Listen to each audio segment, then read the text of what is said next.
Halo teman-teman, perkenalkan nama saya Chandra Dwi Saputra dengan NIM G331919011.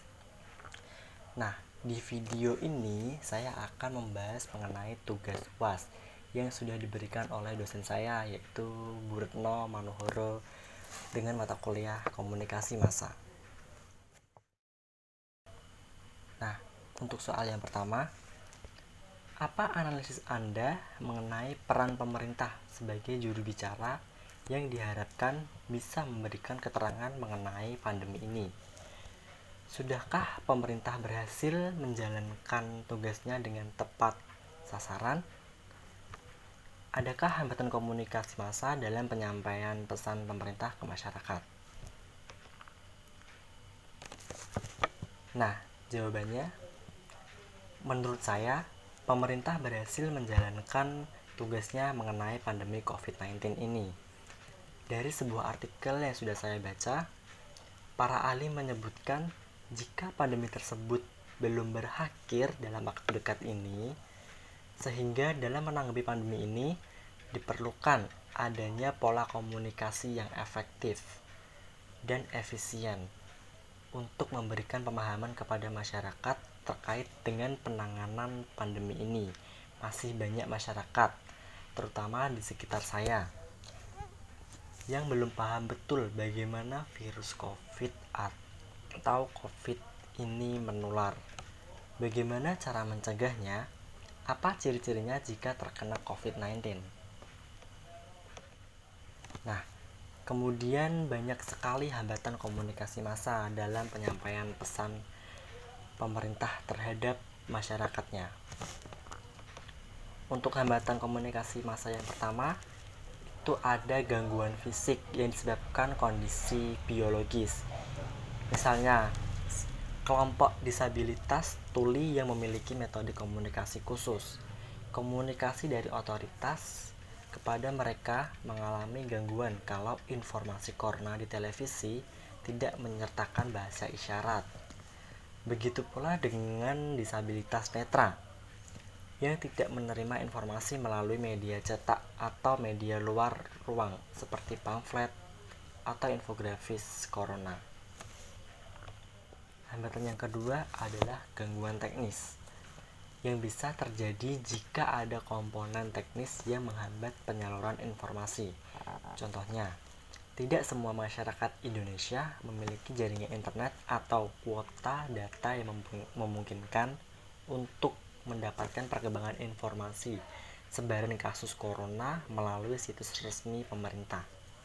Hal ini dapat berdampak pada kesadaran dan kewaspadaan masyarakat terhadap ancaman virus corona.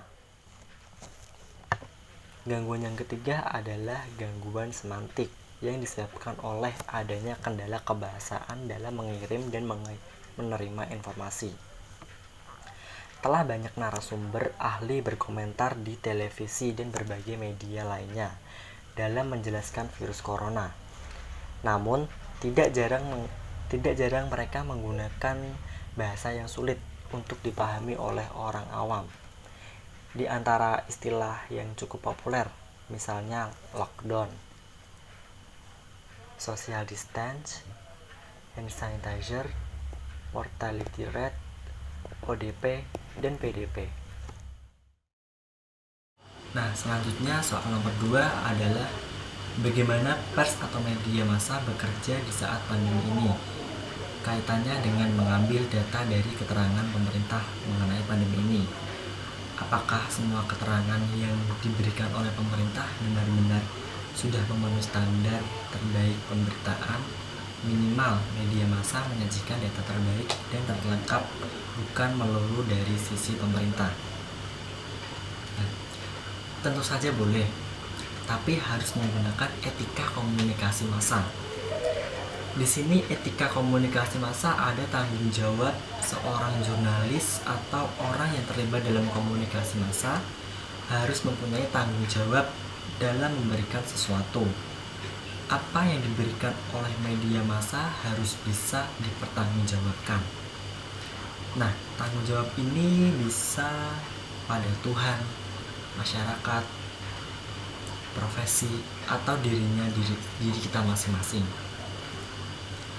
Headline yang dimunculkan harus benar-benar sesuai dengan isi yang diberitakan.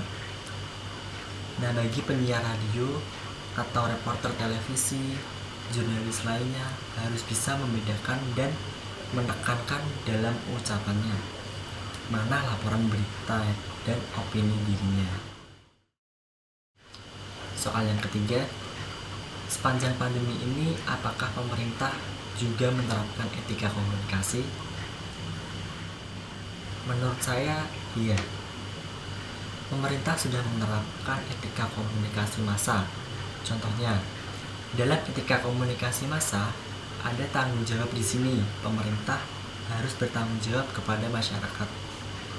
Setelah pemberitaan penerapan karantina yang harus dilakukan guna memotong rantai penyebaran COVID-19, pemerintah bertanggung jawab dan pemerintah sangat mengupayakan semaksimal mungkin, terutama melindungi kesehatan masyarakat dari penyakit yang berpotensi menimbulkan kedaruratan kesehatan masyarakat melalui penyelenggaraan kekarantinaan kesehatan. Dan juga pemerintah sudah bertanggung jawab terhadap ketersediaan sumber daya yang diberikan dalam kekarantinaan kesehatan ke sumber dari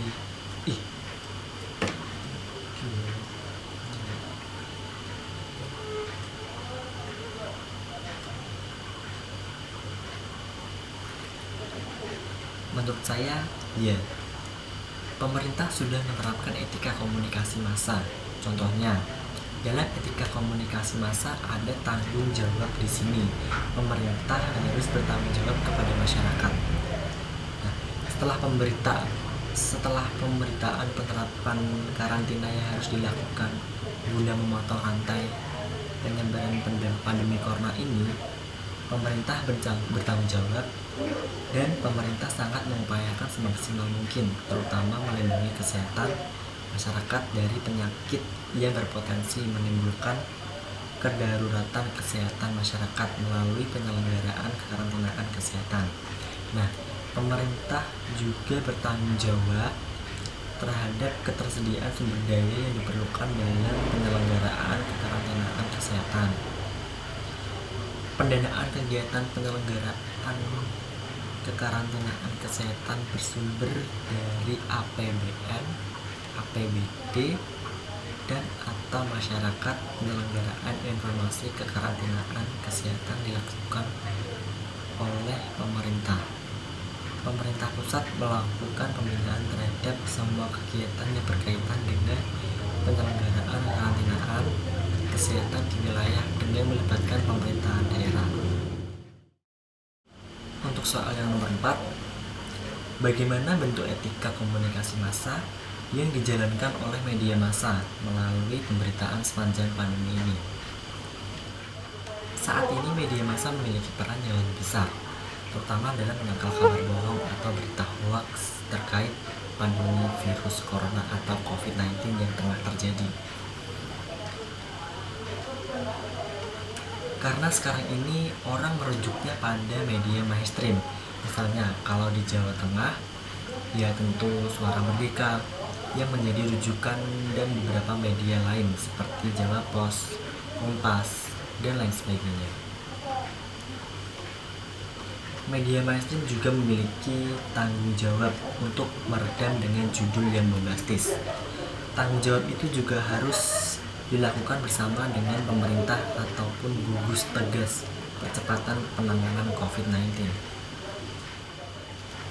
Penggunaan media massa elektronik ini juga menjadi salah satu pilihan utama bagi tim gugus tugas percepatan penanganan COVID-19. Media massa elektronik juga menjadi salah satu media utama dalam berkomunikasi kepada rakyat dan menyampaikan informasi-informasi terkini yang berkaitan dengan penanganan COVID-19. Media massa elektronik dipilih karena sebagian besar masyarakat juga dapat dengan mudah mengaksesnya. Tim gugus tugas percepatan penanganan COVID-19 ini juga memanfaatkan media online sebagai wadah komunikasi massa dengan masyarakat luas dalam hal pemberian informasi yang berkaitan dengan COVID-19. Khususnya dengan adanya media online, data penyebaran COVID-19 dapat diakses secara real time pada detik itu juga. Serta pihak gugus tugas juga menyediakan radar penyebaran COVID-19 yang dapat diakses melalui masing-masing handphone. Nah, soal nomor 5 adalah kesimpulan. Jadi semua kesimpulannya adalah komunikasi massa merupakan suatu tipe komunikasi manusia atau human komunikasi yang lahir bersamaan dengan mulai digunakannya alat-alat mekanik yang mampu melipat gandakan atau pesan-pesan komunikasi sebagai atau sejumlah besar dari peralatan mekanik itu dikenal sebagai alat-alat komunikasi massa atau lebih populernya dengan nama media massa yang meliputi semua alat atau saluran. Ketika narasumber atau komunikator mampu mencapai sejumlah penerima atau komunikasi audiens yang luar serta secara serentak dengan kecepatan yang relatif tinggi, meski sedang masa pandemik seperti ini, justru komunikasi menggunakan media massa sangat berguna bagi pemerintah semua maupun jurnalis. Di samping itu, kita juga harus menggunakan etika yang baik agar tidak terjadi miskomunikasi. Nah, sekian hasil tugas saya yang sudah saya sampaikan. Semoga bermanfaat. Terima kasih.